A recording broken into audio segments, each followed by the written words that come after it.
Muy bien, vamos a hablar sobre la promoción de la salud. Así como se promocionan los iPhone, ¿no? Los tipos de dispositivos, la tecnología, también se debiese promocionar la salud, ¿no? Vender la salud, ¿no? O sea, el estado de salud. Bueno, favorable. Bueno, lamentablemente, bueno, este concepto les cuento que ya de antes, inclusive de la Carta de Ottawa, se venía fomentando, pero el punto de inflexión en efecto fue la Carta de Ottawa, que fue suscrita en el año 1986, en el cual, bueno, diferentes estados miembros no participaron y se dio un enfoque ya más político, ¿no? Porque la promoción de la salud como que siempre decantaba en el profesional de la salud. Pero la promoción de la salud obviamente viene desde arriba, ¿no? Desde nuestras autoridades que promuevan, promulguen leyes que fomenten la salud, que generen entornos saludables, ¿no? Entornos seguros, ¿no? Entonces, en la Carta de Ottawa, que fue suscrita, por si acaso, acuérdense del año 1986, porque a veces preguntan añitos también, en qué años fue suscrita en el 86. Y bueno, en la Carta de Ottawa se establecen prerequisitos para que las personas se fomenten, ¿no? La salud de las personas, que son tres. Se debe promover, valga la redundancia, la salud, se debe dotar de recursos necesarios y se debe hacer mediación con otros sectores para un trabajo intersectorial, ¿no? Entonces se debe promover, dotar y mediar. Esos son los prerequisitos para la salud. En efecto, ¿no? Como había mencionado, la promoción de la salud es un proceso social y político. ¿Por qué social?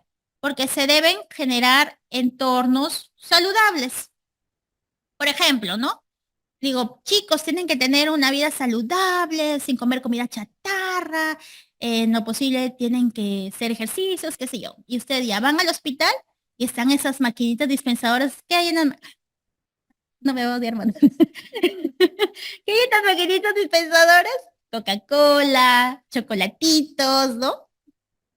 Entonces, entorno saludable. Pero sí, pues la promoción de la salud es fomentar la salud y es un proceso social porque debería generarse entornos saludables. Yo, por ejemplo, trabajo en salud. En salud, los kioscos ya no venden esas cositas. Venden todo sano, todo sano. Entonces, y pucha, para irme a la tienda y caminar un montón, ya ni modo, como ahí comemos, son cosas súper, frutas, ensaladas, no, que de una u otra forma me van a caer porque he dicho del el entorno saludable. Muy bien, el tema de el tema de los snacks saludables, ¿no? Y político. ¿Por qué es político? Porque se depende de nuestras autoridades que se generen entornos saludables. Por ejemplo, ¿no? Yo les digo, muy bien, ya, ¿por qué yo digo, las autoridades tienen una participación? Porque deben generar entornos en los cuales, por ejemplo, si es que yo salgo a correr, yo salgo con mi bicicleta a las 5 de la mañana, no me van a robar mi bicicleta, no me van a robar, no me van a asaltar, ¿no? Entonces, obviamente, gracias. Entonces va a depender el tema es un componente político, porque obviamente va a depender de las leyes, de nuestras autoridades que tengamos entornos seguros, ¿ok? Muy bien. Ahora, los elementos o componentes de la promoción de la promoción de la salud van a ser cuatro. Se van a acordar, chicos, de esto. Paco educa abogados intersectoriales, ¿ok? Paco educa abogados, abogados intersectoriales. Paco educa abogados intersectoriales. Esos van a ser componentes o elementos de la promoción de la salud. ¿Paco de qué? Paco es de participación comunitaria. Educa, educación. Abogados de abogacía, intersectorialidad, intersectorialidad, ¿no? Acuérdense porque alguna vez se ha venido esa pregunta. ¿Cuál de estos es un componente de la promoción de la salud? Y era educación, en ese entonces la alternativa. Entonces, ¿se acuerdan estos cuatro? Paco, educa, abogados intersectoriales. En relación a la participación comunitaria. La participación comunitaria lo que busca es que la comunidad se empodere, tome decisiones, ¿no? Esa es la mayor expresión, pregunta de examen, de que la comunidad, de la participación comunitaria. La máxima representación de la participación comunitaria es que ésta participe en la toma de decisiones. Y un elemento, una forma de participar es a través de la vigilancia ciudadana. Como su nombre dice, vigila, la ciudadanía vigila. ¿Qué vigila? Que se estén haciendo un uso adecuado de los recursos, que se estén implementando las normas, las directrices, los documentos, ¿ok? La vigilancia ciudadana es una forma de participación ciudadana, la vigilancia ciudadana, en donde los ciudadanos, como dice acá, siguen y observan el cumplimiento de las funciones y compromisos de las autoridades estatales al servicio de la salud.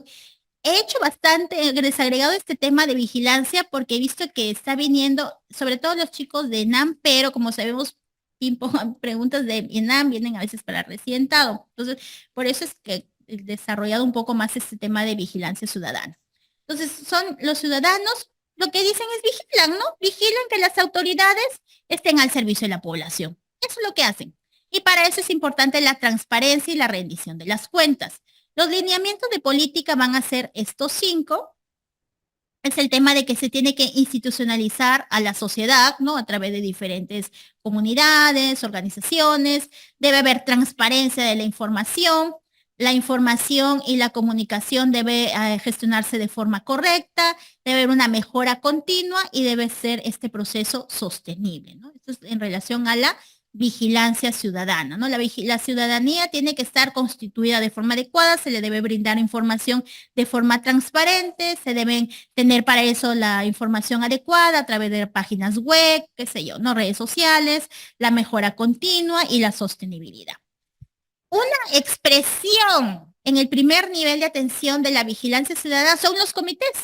Los comités de vigilancia ciudadana, que esa fue una pregunta también, ese sí ha sido de recientado, de los comités de vigilancia ciudadana, que es un mecanismo de vigilancia que contribuye a mejorar el diálogo, el entendimiento y el respeto entre los representantes de la población, el Estado y la sociedad civil. O sea, lo que busca es articular.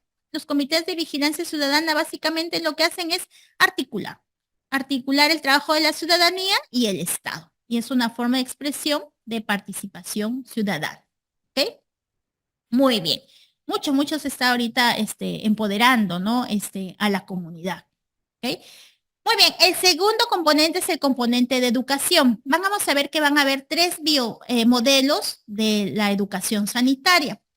El primer modelo es el modelo tradicional, el modelo antiguo, que es el modelo biomédico o sus sinónimos, chicos, asistencial o tradicional, ¿ok? En donde la población diana es la población demandante, o sea, antes, ¿no? La educación al paciente, ¿cómo era, no? El paciente llegaba al consultorio, el médico le decía ya, le examinaba, todo, le dabas un diagnóstico, le decía, muy bien, señor, usted tiene que ser un resfrío, tiene que tomar estos medicamentos, tomar líquido tibio y ya. Chao. Y el paciente, sí, señor. Ahí se acabó. Entonces, la población diana es la población que acude a la consulta, por eso es demandante, y el paciente tiene una actitud pasiva, no, pasiva, solo obedece. La comunicación es unidireccional. Ya luego, bueno, se fue modernizando y tenemos ya al modelo preventivo o crítico, en donde ya no solamente la educación se le brinda a la población que llega a la consulta, ¿no? Sino también se va, ¿no? A la comunidad. Se hacen campañas, ¿no? Pero el paciente todavía tiene un rol pasivo. La comunicación sí es bidireccional, ya hay un poco más de actividades extramurales, ¿no? Va, se le va a la casa, se le educa, pero el paciente todavía no tiene una actitud pasiva. Y este es lo que se aspira, que es el modelo comunitario o de autocuidado que está relacionado a todo lo que van a ver con APS, promoción, que lo que se busca es empoderar a la comunidad, que la comunidad y la población tengan un rol activo, que tomen responsabilidad por su salud también, ¿no? Y que hagan respetar también sus derechos en relación a la salud. Y la comunicación es bidireccional, ¿ok? Muy bien. En relación a la abogacía, si les colocan las preguntas que puedan venir a abogacía, que es el componente más preguntado, les van a poner situaciones en las cuales se apoyan a las políticas. Se apoyan, por ejemplo, dicen, la comunidad organizada, las autoridades, ¿no? Hacen interlocución para apoyar a las políticas o para reunirse con los tomadores de decisiones. ¿A qué componentes se está haciendo mención? A la abogacía. ¿Okay? Abogacía los abogados apoyan a las políticas y los tomadores de decisiones, ¿no? Y la intersectorialidad, bueno, su nombre lo dice, entre sectores, intersectorialidad, que es la coordinación entre diferentes sectores, ¿no? Si le dicen que hay un trabajo entre el establecimiento de salud, los colegios, las autoridades locales, ¿no? ¿A qué se está haciendo mención? A intersectorialidad. Ok. Ahora, he traído también aquí el tema de los lineamientos de la promoción de la salud. ¿Ok? Los lineamientos de la promoción de la salud van a ser estos cuatro. En el 2015 vino esta pregunta. Justo en este año se cambiaron los lineamientos de la promoción de la salud, que son estos de acá. Van a ser básicamente cuatro los lineamientos.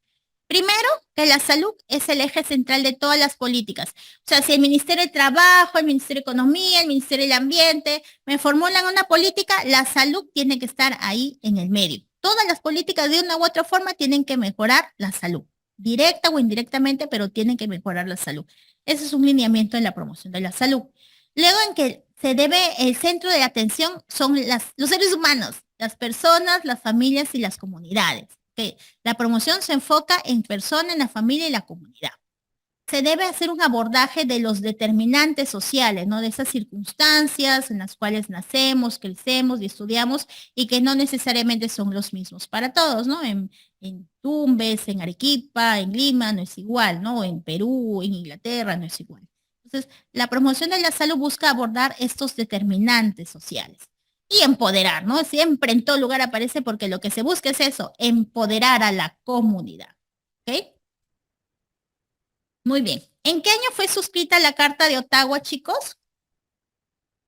86. La educación, muy bien. La educación es una estrategia de la promoción de la salud. Y no se acuerdan de Paco, Educa, abogados intersectoriales. La educación, en efecto, sí es una estrategia de la promoción de la salud. ¿Cuál es el nivel óptimo de la participación comunitaria? ¿Cuál dijimos que era? Toma de decisiones, ¿no? Cuando la comunidad participa en la toma de decisiones, que ustedes han visto que toda la lámina anterior básicamente es empoderar a la comunidad, ¿no? Empoderar. Muy bien, característica del agente comunitario. Esa es una forma también de la participación de la comunidad, ¿no? Ustedes cuando han hecho el SERUM probablemente han tenido contacto con algún agente comunitario, ¿no? Que son personas de la comunidad y tienen estas características. Número uno, viven en la comunidad, no son foráneos. Son elegidos por la comunidad, no es que yo digo, ay, esta persona me cae bien, es que sea mi agente comunitario. No, es la misma comunidad que nos elige, porque si yo lo elijo, de repente no les cae y pucha, no me va a ayudar, ¿no? Con la comunidad. Va a tener que tiene que tener interés en servir voluntariamente, porque lamentablemente no hay una remuneración económica. Debe saber leer y escribir, porque tiene que educar a la comunidad. Debe tener interés por la salud de la niñez, en general por la salud de la población, y con capacidad o voluntad de compartir con otros agentes comunitarios. A ver acá, chicos, me dicen. Diferentes gremios de la salud, organizaciones independientes, etcétera, hacen interlocución directa por escrito presencial con quienes toman las decisiones en salud. ¿A qué corresponde esto? Estas palabritas de reunirse, interlocución, trabajo con los tomadores de decisiones, ¿a qué correspondía? Abogacía. Y la otra palabrita que también me dice que es abogacía es el tema de apoyo a las políticas. ¿Okay? Apoyo a las políticas. Muy bien. Los determinantes sociales. Los determinantes sociales, que justo habíamos visto que uno de los lineamientos, ¿no? De la promoción de la salud es el abordaje de los determinantes sociales. Los determinantes sociales, primero que nada, los determinantes de la salud, fueron estudiados por Lalonde, ¿no? Lalonde fue un ministro de salud pública en Canadá. Él le encargó a su equipo de trabajo que quería conocer cuáles eran los factores, ¿no? Que intervenían en el nivel de salud de la población canadiense. En el año 74 se publicó su informe y ellos determinaron que habían cuatro campos de la salud. Y aquí se van a acordar que la LONDE está bien sano. ¿Okay? La LONDE está bien sano.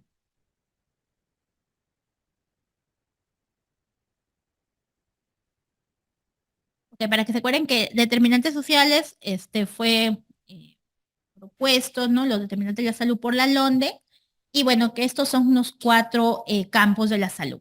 Está de estilos de vida, B de biológico, E de entorno y sano de sistema de salud. ¿Por qué quiero que se acuerden de los determinantes en este orden? ¿Por qué? Porque los estilos de vida son los que tienen mayor impacto en la salud. Los sistemas de salud, el sistema de salud es el que tiene menor impacto de salud de acuerdo al reporte de la LONDE. No obstante, el sistema de salud es el que se lleva el mayor presupuesto, el mayor gasto, ¿no? Y eso no es ajeno a nuestra realidad, ¿no? Más presupuesto se da a la construcción de hospitales, ¿no? Al mejoramiento de infraestructura. No obstante, el presupuesto para lo que es estilo de vida, esto que decíamos, ¿no? De promoción de estilo de vida saludable, el presupuesto pues es ínfimo. No obstante, es el que tiene mayor impacto en la salud. Entonces, ¿se acuerdan de eso? Sí, preguntas, ¿ah? Preguntas de examen, ¿no? ¿Cuál de los campos según la LONDE es el que tiene mayor impacto en la salud? ¿Cuál según la LONDE es el que tiene menor gasto en la salud? Entonces, el de menor gasto público. Entonces, por eso quiero que se aprendan en este orden. Estilo de vida, mayor impacto. Sistema de salud, menor impacto. Pero ese es el que deviene en mayor gasto. Muy bien. Esto es la LONDE. Ahora, la OMS luego en el año 2005 dijo, acuñó otro término, que es el término de los determinantes sociales de la salud, que son estos de acá. ¿Y cómo definió los determinantes sociales de la salud?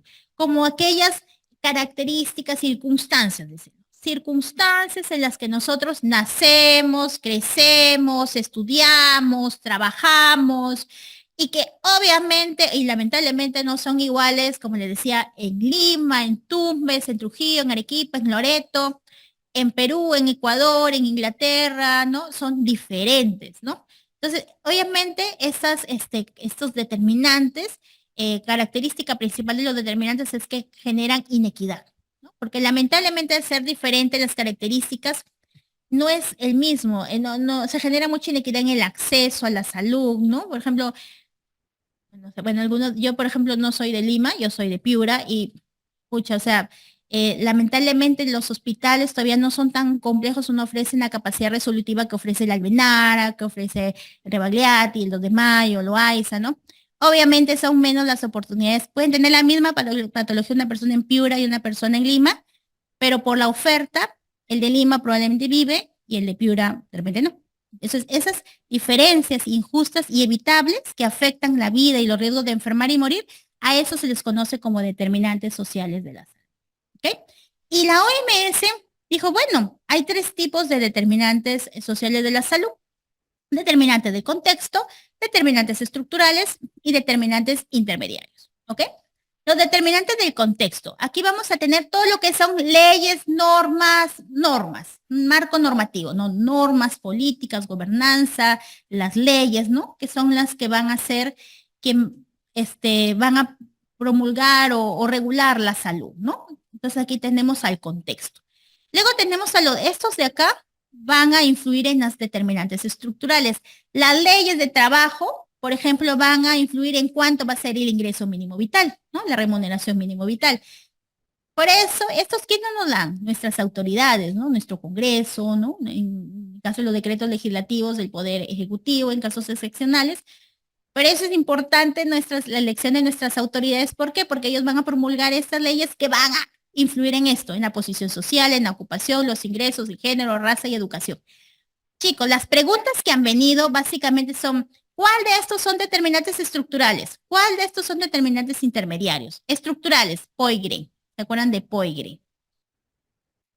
P de posición social, O de ocupación, I de ingresos, G de género, R de raza y E de educación. Intermediarios, 3C, 2F y el sistema de salud. C de cohesión social, ¿no? ¿Qué tan es la cohesión, la unidad con la sociedad, ¿no? El trato con la sociedad. Conducta, ¿no? Si es conducta violenta o no, ¿no? Las circunstancias materiales, el saneamiento, agua, luz, piso, ¿no? Factores biológicos y factores sociales y el sistema de salud. Como digo, las preguntas, hasta ahorita han venido de estructurales y de intermediarios. De contexto no han venido, pero por si acaso, contexto es todo lo que es normas, leyes, gobernanzas, valores académicos. ¿Ok? Estructurales POIGRE, intermediarios 3C, 2F y el sistema de salud. ¿Ok? Muy bien. Campos según la LONDE. Según la LONDE, ¿cuáles eran los campos de la salud? Dijimos que eran cuatro, ¿no? La LONDE está bien sano. Estilos de vida, biológico, entorno y sistema de salud. Según la LONDE, el factor de menor importancia, ¿cuál es? De abajo, dijimos, ¿no? Es el sistema de salud. Característica principal de los determinantes estructurales sociales de la salud es que generan inequidad, ¿no? Estas diferencias. Y eso es de una pregunta el año pasado, ¿no? En donde decía, ¿no? De esta característica en donde un distrito de ingresos bajos presenta el 30% de desnutrición crónica y distrito de ingresos económicos altos 3% de desnutrición crónica, ¿no? Entonces, ¿cómo se le llama esto? Inequidad en salud, porque es estas diferencias injustas, ¿no? Entre lugares que van a afectar los resultados en la salud. Las circunstancias materiales son determinantes estructurales del contexto o intermediarios. Dijimos 3C, ¿no? Una C son las circunstancias materiales, las 3C. Circunstancias materiales, cohesión social y conducta. La educación es un determinante estructural, ¿no? Estructural POIGRE. GRE, ahí está abajo la E. Estructural educación. La gobernanza y las políticas son determinantes del, dijimos que eran del contexto, ¿no? Tenemos los valores, ¿no? Este tipo de indicadores. En lo que es atención primaria de la salud, la atención primaria de la salud es este enfoque que incluye o va a incluir, claro, va a incluir a toda la sociedad, no solamente a las autoridades, ¿no? En APS se afianza mucho más el tema de la responsabilidad de la sociedad, de la comunidad, ¿no? Que el objetivo de la atención primaria de la salud es garantizar que todos tengamos el mayor nivel posible de salud, ¿no? Garantizar que todos ejerzamos el derecho a la salud. Ese es el objetivo de APC, que todos tengamos derecho a la salud independientemente de nuestra condición económica, de nuestro sexo, independientemente de los ingresos económicos, que todos tengamos acceso a la salud. Y va a participar tanto el Estado como la comunidad. ¿Ok? Los componentes de la APS es que deben haber servicios de salud coordinados, el tema de la coordinación, deben haber políticas multisectoriales, deben trabajar todos los sectores y la comunidad otra vez, ¿no? Debe empoderarse, saber coordinación, trabajo intersectorial y la población. La APS, chicos, que bueno, fue en Alma Ata, fue cuando dio bastante impulso, fue renovada luego en el 2007. ¿Por qué? Porque ya APS lamentablemente cuando salió este tema de Alma Ata, se malentendió como APS decían que era atención en el primer nivel de atención en los centros de salud. Eso decían que era APS. Y no, pues entonces se renovó, la OMS renovó este concepto para decir, no, no es la atención que se debe brindar solo en los establecimientos del primer nivel, sino en todo el sistema de salud, ¿no? Y por eso dice, ¿no? Los sistemas de salud deben basarse en APS, ¿ok? Todos los sistemas de salud deben basarse en APS. ¿Y quiénes constituimos el sistema de salud? Los prestadores, es decir, los establecimientos de salud, nosotros los médicos, los enfermeros, las universidades que nos forman, las industrias farmacéuticas, todo eso, este sistema de salud debe basarse en atención primaria de salud. O sea, el objetivo es garantizar que todas las personas accedan a la salud, hagan ejercicio del derecho a la salud. Muy bien. Bueno, ya que es el objetivo, mayor nivel de salud posible, al tiempo que se maximiza la equidad y la solidaridad en el sistema. Chicos, aquí sí necesito, porque han venido APS, el documento, tiene un grafiquito, que hacía motivo de pregunta. Entonces sí necesito que se lo aprenda. En el medio, en el centro, lo que pasa es que los sistemas de salud basados en APS tienen valores, que van a ser tres valores. El tema de que el nivel, ¿no? Inclusive aquí, ¿no? Valores.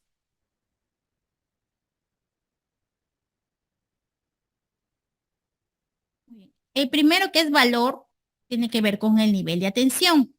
La E tiene que ver con equidad y S de solidaridad. Esos son los tres valores. Valor de medición de nivel, E de equidad y S de solidaridad. Esos son valores, porque la pregunta que vino fue, este, te pusieron un caso y dijeron, ¿a qué principio? Porque preguntaron ahí el tema de, no, elemento, preguntaron. ¿A qué elemento del sistema de salud basado en APS hace referencia? Y entre las alternativas colocaron valores, principios y un elemento. Entonces tenías que conocer los elementos de la APS. ¿Ok? Entonces, los valores, acuérdense, son solo tres, que es el nivel, equidad y solidaridad. Nivel, equidad y solidaridad. En los principios, ¿no? Que es el siguiente círculo, que son los principios de acá. En los principios sí vamos a tener 7. ¿Cuáles son los principios de los sistemas de salud basados en EPS? En el tema de la redacción, en donde van a diferenciarlos con los elementos, ¿no? Porque es como que, ¿cuáles son tus principios? Ah, mi principio es que yo soy íntegro, responsable, ¿no? Son mis principios, ¿no? Es la forma de la redacción. El sistema de salud, sus principios es que se enfocan en las necesidades de la salud de la población, en la participación, la intersectorialidad, la responsabilidad, la calidad, la justicia social y la sostenibilidad. Estos son los 7 principios. Y los elementos, que son 13, son, la redacción es como, qué acciones se debe realizar para que pueda haber una atención primaria en salud, ¿no? Cobertura y el acceso universal, ¿no? Eso no es un principio, no es un elemento, ¿no? Una acción que se requiere. Tener cobertura y acceso universal. El primer contacto, eso no es un principio por la redacción. La atención integral, integrada y continua.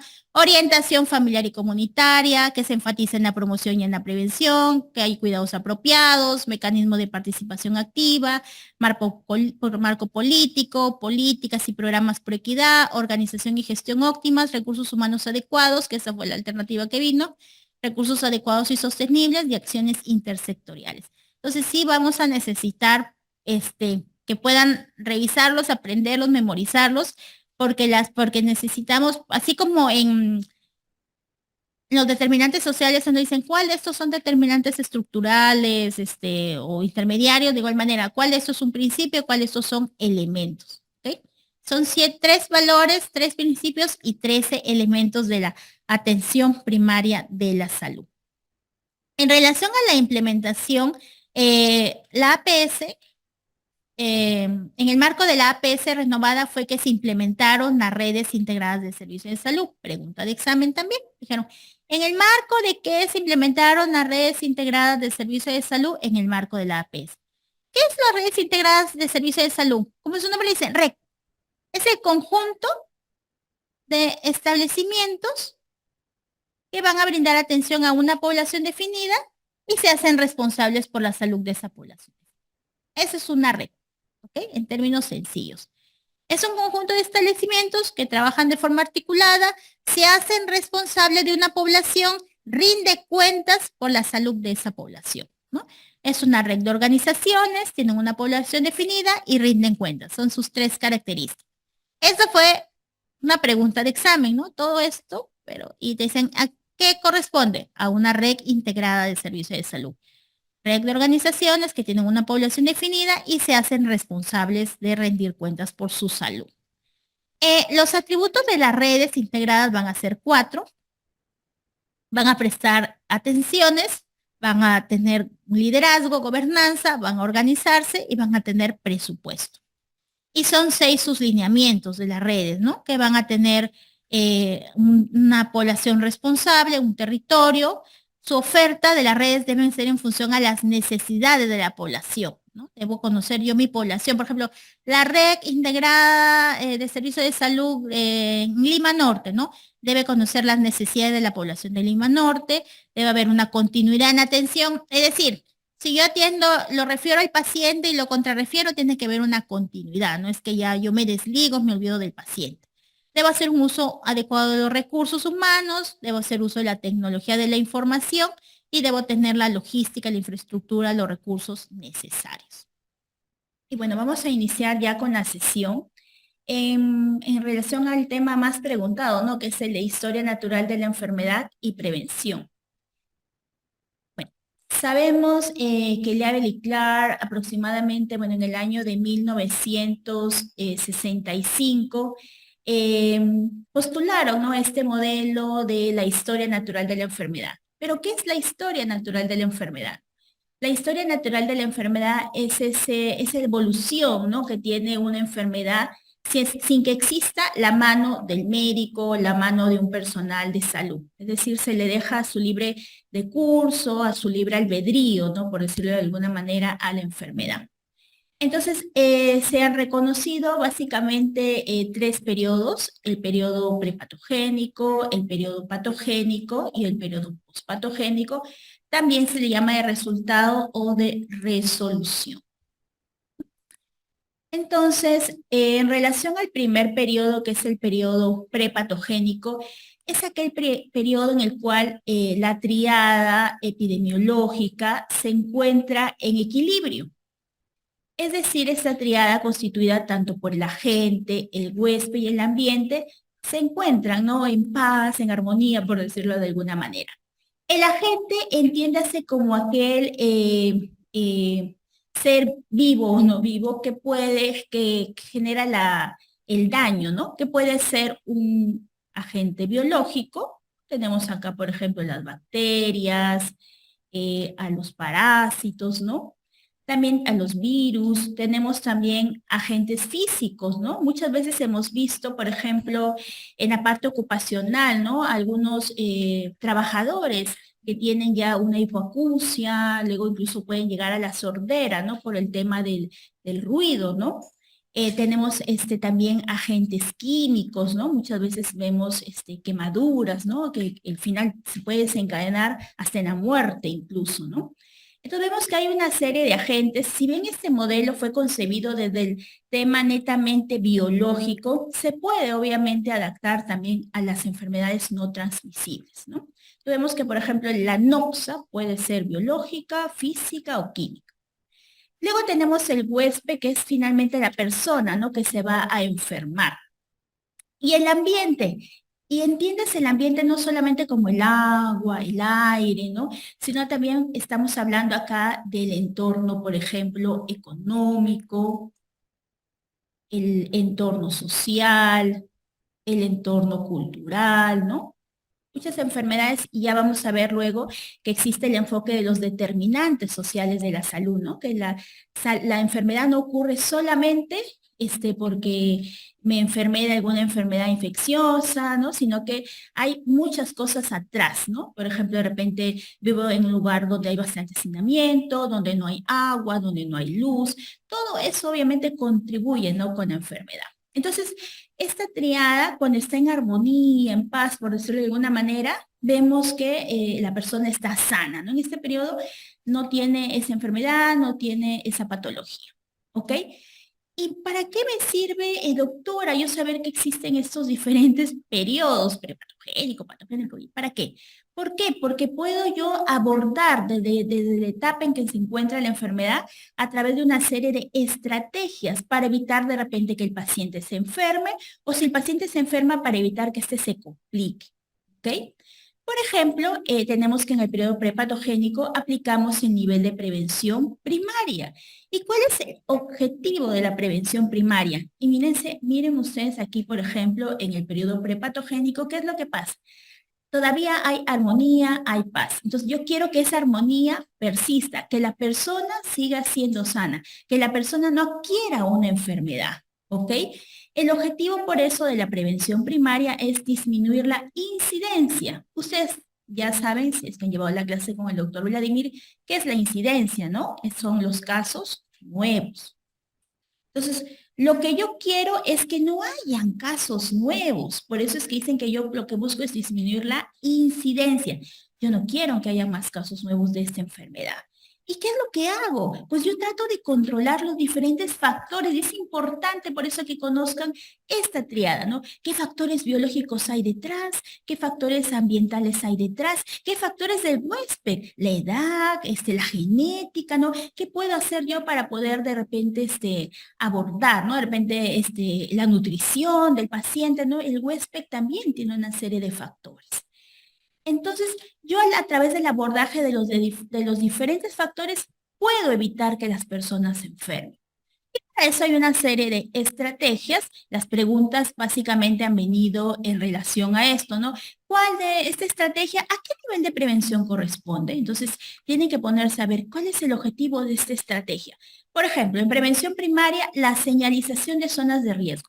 ¿Por qué? Porque yo al señalizar las zonas de riesgo, voy a evitar, por ejemplo, que ocurra algún accidente, ¿no? Ustedes sabrán, lamentablemente hace algunos años he escuchado del fallecimiento de un colega nuestro, ¿no? Que lamentablemente saliendo de una operación, ¿no? Bueno, abre el ascensor, lamentablemente no habían señalizado que estaba malogrado, ¿no? Y lamentablemente cayó y falleció. Miren cómo una estrategia tan básica como la señalización pudo haber prevenido la muerte de una persona. Entonces, estas medidas de prevención lo que evitan es que se enfermen, que se mueran, incluso por, obviamente, todas las consecuencias. En el caso laboral, ¿no? En las industrias, ¿no? El tema de señalizar, ¿no? Que si hay una zona de riesgo, una zona de alta tensión, ¿no? Tú tomas las previsiones del caso para evitar que las personas se enfermen, porque de repente no mueren, pero quedan fracturados, quedan discapacitados, con un costo social, costo familiar, ¿no? Todo lo que se puede evitar con simple y llanamente señalizar una zona de riesgo, ¿ok?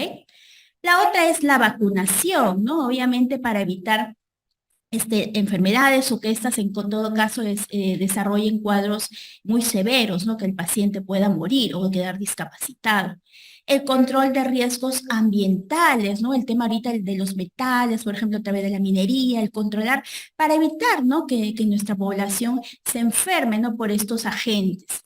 El tema de la ventilación natural, lo hemos visto, lo veíamos ya, ¿no? Recuerdan en tuberculosis, ahora con el COVID, el tema de la ventilación natural, ¿no? Siempre tener las zonas con ventilación, ¿no? Inclusive alguna vez me acuerdo que vino una pregunta de que se había hecho una remodelación y se había notado de los ambientes de un establecimiento de salud. No obstante, unos meses después se evidenció que habían incrementado el número de casos de tuberculosis. Y decían, ¿qué falló allí, no? Y la alternativa era la ventilación, ¿no? Lamentablemente, en los hospitales o en los centros de salud, a veces en aras de cubrir, ¿no? La demanda, la cantidad de pacientes, se habilitan ambientes, pero sin cumplir los estándares mínimos como es la ventilación natural, porque se evita enfermedades ocupacionales y obviamente también que los pacientes puedan enfermarse. El uso de mascarilla, ¿no? En el caso de COVID, tuberculosis, enfermedades infecciosas respiratorias, el lavado de manos. Entonces vamos a ver aquí que la prevención primaria está enfocada en qué? En prevenir casos nuevos, en que no quiero que la gente se enferme y toda la cadena de cosas que va a venir si es que esta persona se enferma.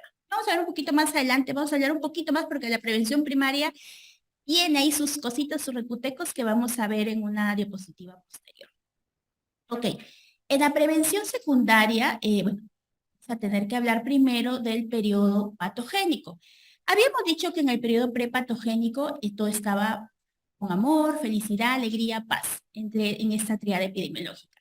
Lamentablemente, cuando esta armonía se pierde, las personas se enferman y al inicio no van a tener un cuadro clínico marcado, no va a haber un periodo subclínico, que en efecto sí, este periodo subclínico puede variar desde minutos, ¿no? O puede variar incluso hasta años, dependiendo de las enfermedades, ¿no?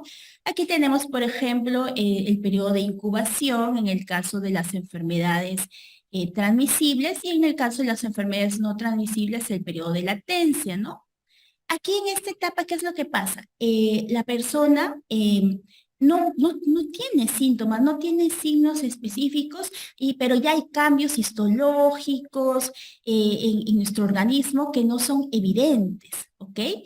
Entonces, aquí lo que hay que hacer es, por ejemplo, en el caso de algunas enfermedades en donde la evidencia científica ha demostrado que se puede de repente hacer un diagnóstico precoz de estas enfermedades, como por ejemplo el cáncer, ¿no? Se puedan hacer las pruebas para poder hacer el diagnóstico, ¿no? El diagnóstico precoz en esta etapa, ¿ok? No ya en la etapa en donde la persona ha hecho los signos y los síntomas, donde de repente ya el tiempo pasó y es muy tarde o ya las estrategias tienen menos eficacia, menos efectividad. ¿Ok? En el periodo prepatogénico, en el patogénico, mil disculpas, había mencionado que estábamos con la etapa subclínica en donde hay cambios histológicos, cambios no visibles. ¿Qué es lo que pasa ya cuando los cambios son visibles? Ya la persona empieza a presentar síntomas, signos específicos, en donde ya la persona busca, ¿no? Recién ayuda al sistema de salud.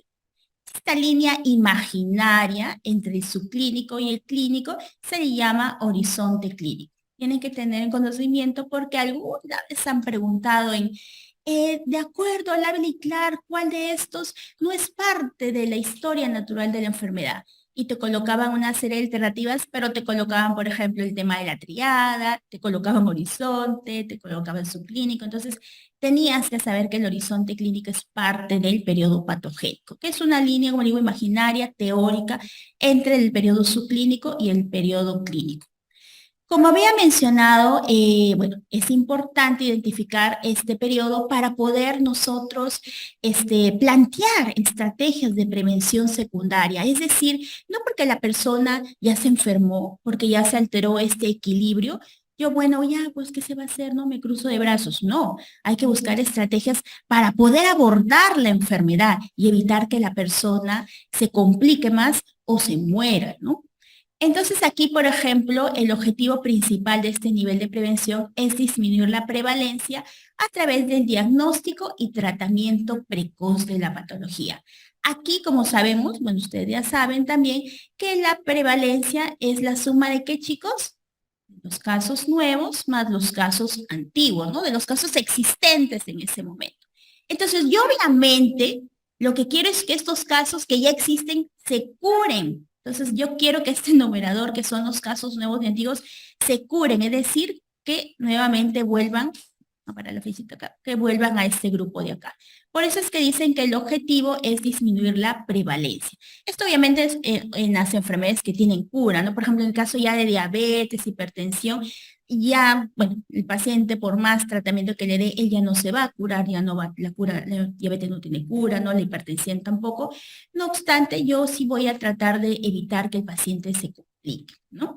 Y para eso, como dicen, uno de sus objetivos es también el diagnóstico precoz y el tratamiento oportuno.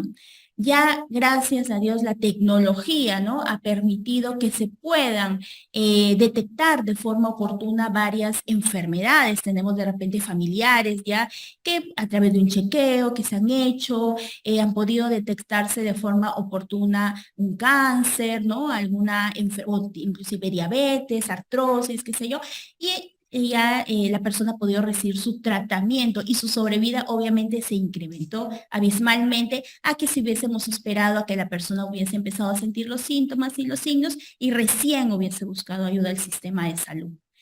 Entonces aquí las estrategias que tenemos, por citar algunos ejemplos, por si acaso todos los que están en esta diapositiva son los que han venido en los exámenes. ¿Okay? Hay muchos más, obviamente, pero hemos escrito básicamente los que han venido alguna vez en examen.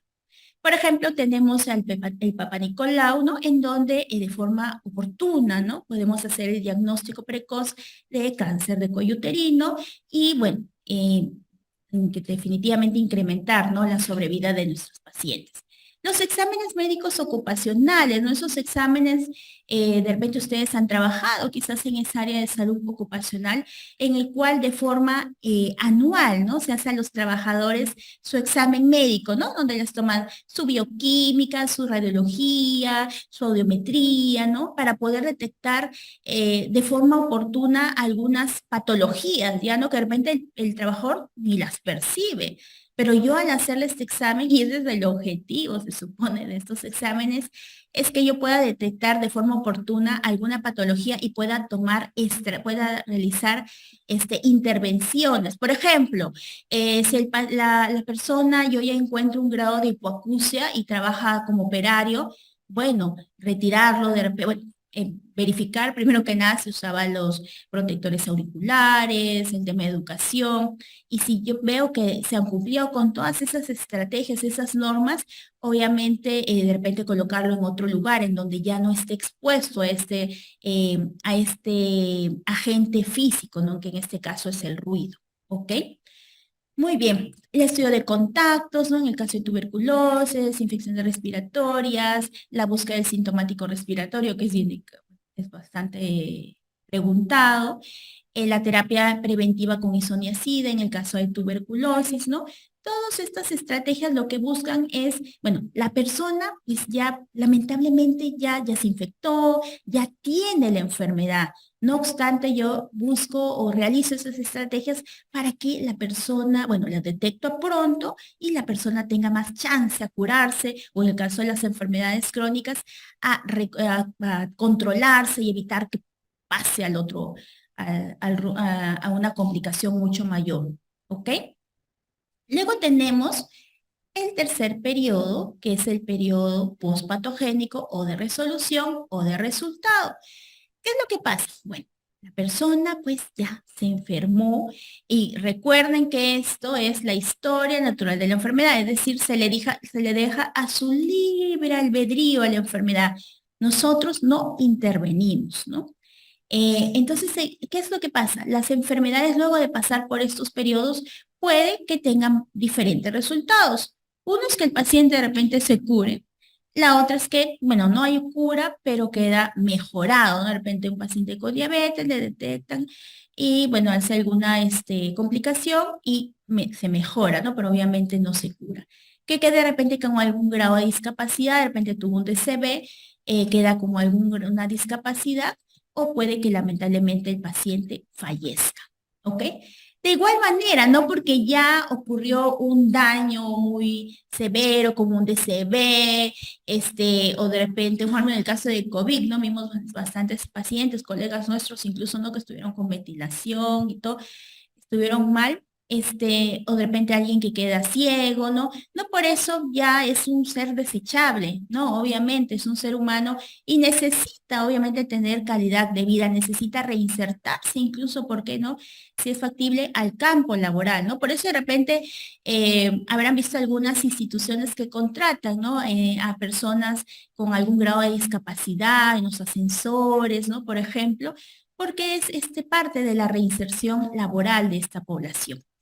Entonces aquí vamos a tener en este periodo diferentes medidas de prevención terciaria, cuyo objetivo básicamente es disminuir las secuelas y las discapacidades de las enfermedades y obviamente es mejorar, ¿no? Mejorar la calidad de vida de las personas.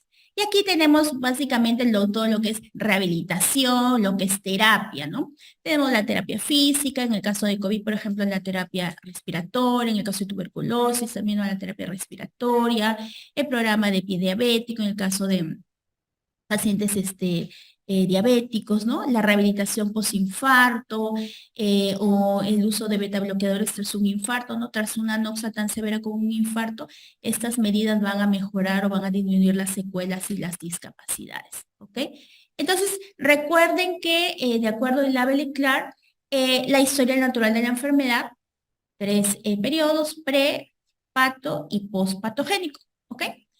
El objetivo del periodo prepatogénico, pregunta de examen, es ¿cuál? Limitar, ¿no? Limitar la incidencia, es decir, casos nuevos de enfermedades. ¿Ok?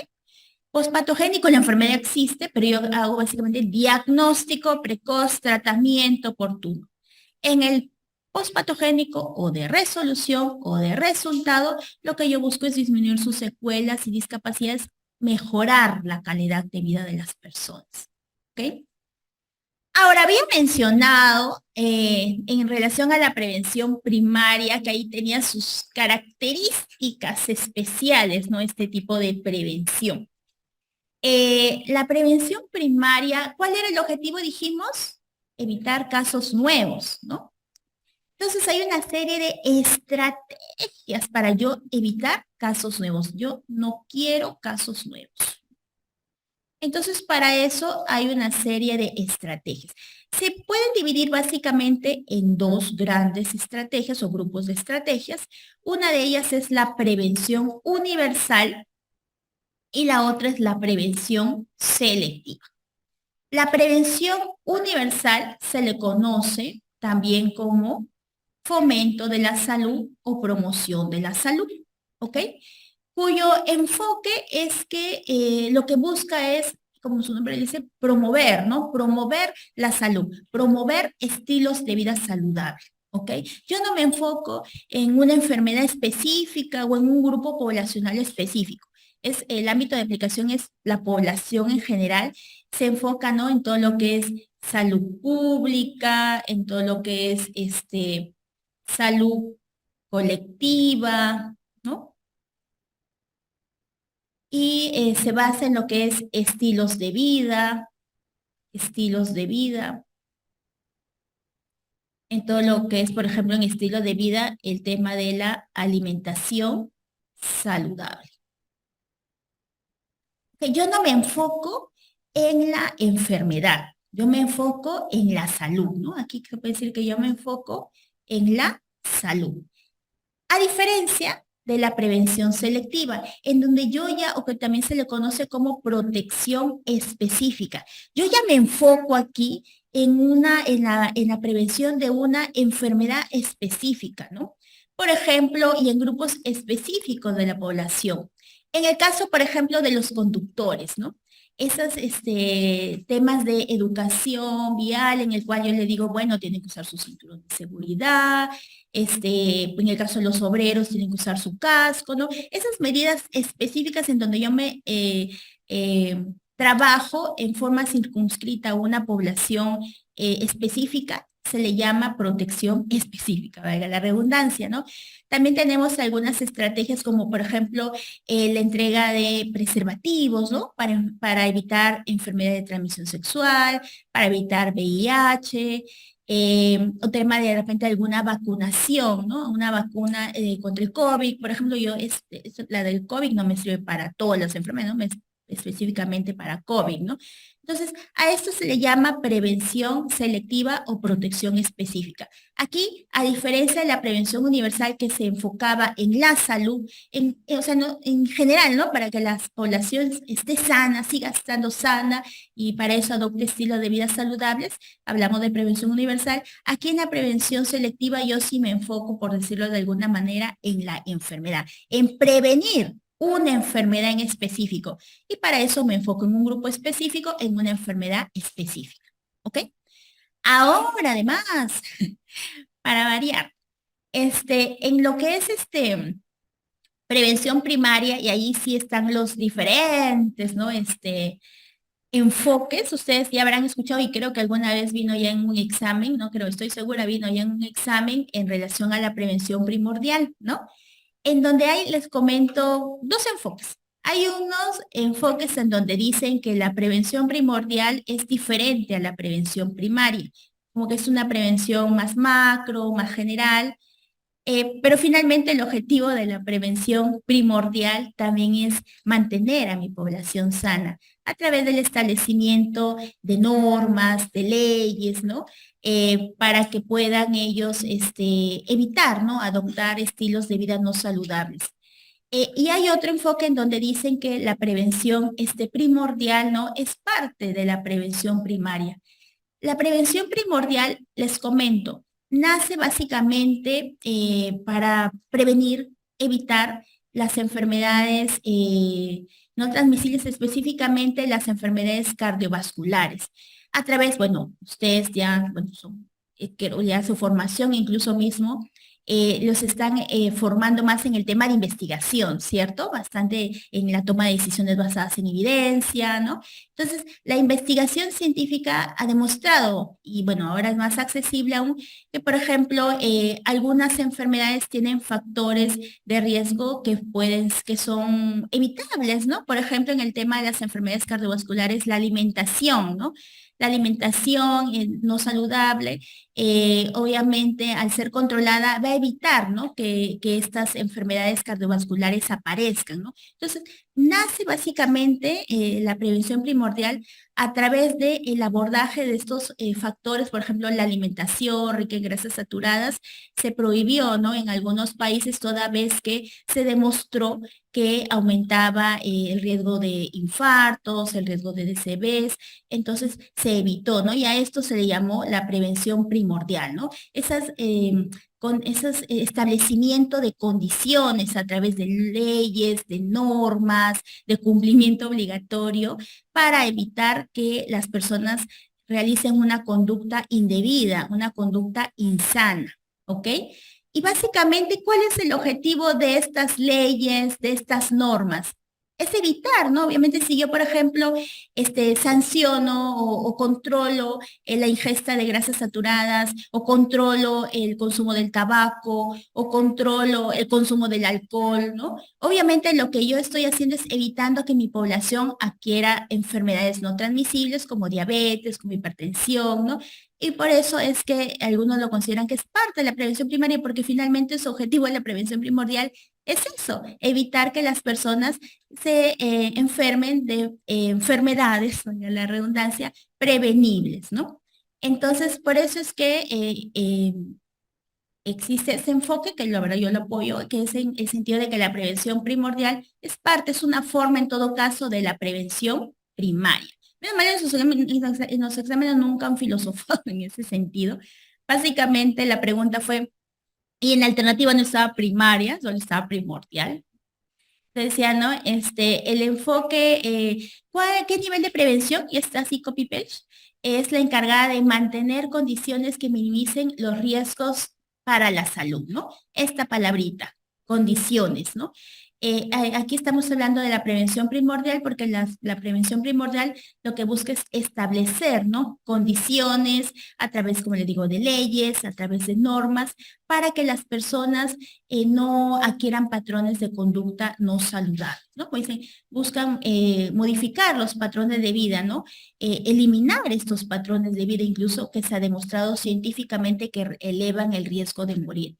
Ejemplos, por ejemplo, tenemos la ley, ¿se acuerdan de los octógonos? En donde, bueno, justamente, ¿no? Dicen que al nosotros ver los octógonos con estas denominaciones de alto en grasa, saturadas, alto en azúcar, como que en teoría Vamos a, vamos a modular nuestra conducta y vamos a evitar consumir estos alimentos que se ha demostrado científicamente que son dañinos para nosotros, ¿no? El tema del tabaco, ¿no? Bueno, la ley no prohíbe el fumar, ¿no? En lugares públicos, ¿no? En antaño era muy común, tú podías estar en un colegio o en cualquier lugar, ¿no? Y la gente en tu cara fumaba y no pasaba nada, ¿no? En cambio ahora se ha regulado eso, ¿no? Los impuestos, ¿no? También tenemos el tema de los impuestos, en donde en algunos países se eleva, ¿no? El impuesto a las bebidas azucaradas, por eso es que los precios son más caros, ¿no? De las gaseosas, porque para un poquito frenar, ¿no? El acceso de la población a la ingesta de estos productos que se ha demostrado son dañinos, ¿no? Entonces, todo lo que tenga que ver con leyes, normas que tratan de establecer pautas que van a finalmente contribuir en que nosotros evitemos, ¿no? Adquirir estos patrones de conducta no saludables, se le habla de prevención primordial. Y por si acasito, y tienen que diferenciarlo, tenemos de protección específica, tenemos a la protección de la salud. La protección de la salud es aquellas medidas a través del cual se controlan las condiciones ambientales. Por ejemplo, se verifica el tema del agua, ¿no? El saneamiento, el tema del suelo, la higiene, ¿no? También que se tenga, que esto es una pregunta bastante preguntada, valga la redundancia, una pregunta bastante frecuente, el tema de la higiene de los alimentos, ¿no? En donde el que estos estén de forma de conservar de forma adecuada, ¿no? El lavado de estos, ¿no? Contribuyen obviamente que las personas puedan adquirir enfermedades a largo o corto plazo incluso, ¿no? Entonces, la prevención primaria tiene sus cosillas, no hemos visto ahí, ¿no? El objetivo básicamente de la prevención primaria es que las personas sigan estando sanas, no quiero que mi población se enferme, yo puedo adoptar medidas generales a través de la promoción de la salud o fomento de la salud, o puedo ya específicamente enfocarme en un grupo selectivo, ¿no? Que ahí hablamos de la protección específica. Y bueno, en la prevención universal, que es la población en general, tenemos a las medidas de prevención primordial que están dadas por leyes, normas y también a la protección de la salud que se enfoca específicamente en el tema del ambiente. ¿Ok? Muy bien. Además, ustedes de repente han escuchado, aún no ha venido en los exámenes, pero seguro han escuchado el tema de la prevención cuaternaria, ¿cierto? La prevención cuaternaria, alucinen. La prevención cuaternaria es aquella prevención que lo que busca es disminuir los perjuicios del sistema de salud. O sea, disminuir los posibles daños o acciones innecesarias del sistema de salud hacia el paciente. ¿Ok? Por ejemplo, evitar la sobremedicalización, evitar el sobrediagnóstico. Y para esto yo voy a tener que educar a quién, al médico, al personal de salud, ¿no? Al clínico, al profesional de salud.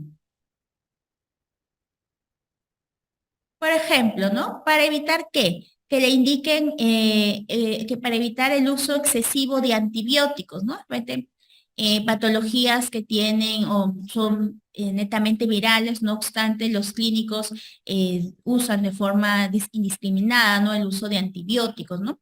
Para eso existe la Política Nacional de Medicamentos. Por ejemplo, la Política Nacional de Medicamentos es una forma de prevención cuaternaria, ¿ok? Porque yo lo que trato a través de esta política es que mis médicos, que son los principales prescriptores de medicamentos, lo hagan de forma racional, bajo un sustento adecuado, ¿ok? Y también el tema del sobrediagnóstico, ¿no? Que el paciente de repente llega con algún golpe, una contusión, ¿no? Y no obstante le indican todas las exámenes de imagen posibles, ¿no? Radiografías, ecografías, tomografías, resonancias, todo lo que se les ocurra, ¿no? Entonces, estas medidas excesivas, innecesarias, son las que se tratan de evitar a través de la prevención cuaternaria, ¿no? Entonces ahí tenemos el tema de charlas, la Política Nacional de Medicamentos. Ustedes, por ejemplo, habrán escuchado en sus hospitales la existencia de unas oficinas que son las oficinas de calidad, ¿no?